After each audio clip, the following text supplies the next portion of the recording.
Hello, YouTube learners and CS1 students.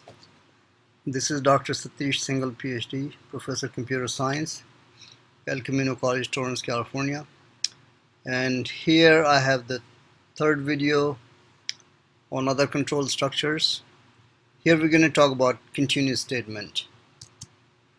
So continuous statement is not valid inside switch. It's valid only within loops. And it terminates the current loop iteration, but not the entire loop. It actually skips rest of the code after continue and test the loop condition again. So it's exactly opposite of break. Break actually exits the loop no matter what. Continue allows testing of loop condition again, and if loop condition is true, then it will allow continuation of the loop. In a for or while loop, continue causes the rest of the body of the to be skipped, but in a for statement, update is done. In a do while, the exit condition tested, and if true, next loop iteration is begun. And of course that happens for the for and while loop as well. If loop condition is true, iteration will keep happening. Best use of continue. Best use of continue is that data processing indicates that no code processing should be done if data does not meet some prerequisites. Then data processing is stopped, and if loop condition is still true, a new loop cycle begins. We show an example of continue in our compiler Xcode. Additional examples are in Singhal ebook and Tony Geddes textbook. Let's go to our Xcode compiler. So here is an example that we want to find hypotenuse of a right angle triangle. So for that we'll need base and perpendicular, but we want to put some limits on sizes of base and hypotenuse, base and perpendicular, and that limit is between 10 and 100. So we don't want to compute hypotenuse if either side, base or perpendicular, is not in the range of 10 or 100. So this is the program. This program would determine a hypotenuse of up to 10 Pythagorean triangles. Please be ready with two perpendicular sides of each Pythagorean triangle. Each side must be in the range of 1 to 10. That's the key thing. If it's not, then we're not going to determine the hypotenuse. So we defined a const size t max equal to 10 here. Size t is nothing but it's a long type which cannot be negative, so it's unsigned int. So we define a for loop from 0 to less than max. That means there will be 10 iterations. So we define two variables, base and perpendicular. And then of course we tell them enter the base in the range of 10 to 100 inclusive. We take an input using cin, and we want to avoid negative values. So although hypotenuse function would take care of it, but just for the sake of it we just take the absolute value of that. So we accept only positive value. And then we ask for perpendicular in the range 10 to 100, and we input that into perpendicular, and we take absolute of that.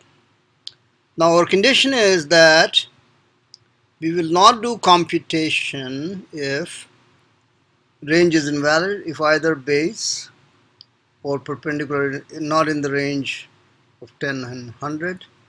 So we design this if condition. If base is less than 10 or base is greater than 100, if either is true or perpendicular less than 10 or perpendicular greater than 100 is also true. So 1, 2, 3, 4. If either of these four conditions are true, that means we have the invalid data because we don't want to compute hypotenuse with right angle triangle if any dimension exceeds 10, sorry, is less than 10 or greater than 100. That's just an arbitrary decision we have made. So if either of these four conditions is true, we'll say invalid range and continue. Meaning of continue is that skip this computation here, but go back to the top of the loop, do the update again. So this time, the first time I was 0, next time it will be 1. And as long as any of these condition is true, continue will skip this code here and go to the top of the loop and keep repeating the loop again, either 10 times or it'll keep finding the hypotenuse. So let's see what happens if continue doesn't exit. If we do enter value base between 10 and 100 and perpendicular between 10 and 100, well, in that case all these four conditions will be false, so if will not execute. And then we call hypot function from CMath library, pass it a base and perpendicular, that will compute the hypotenuse and then we print it. So it's very important that you look at this code. Okay, I'll pause it here, or you can pause it yourself on the screen. Take a screenshot and type it and run it. Only thing left outside is return 0. It includes our string. Well, actually, I don't need string for this, but you do need IOStream and CMath. So you can take screenshot of this too, and that way you have the whole code. Okay, let's run it. And you'll see that if I enter any of the dimension, base or perpendicular, less than 10 or greater than 100, this will be true, and then continue will skip those values. We'll get invalid range. I'll just ask for the values again. Okay, so let's just go ahead and do that.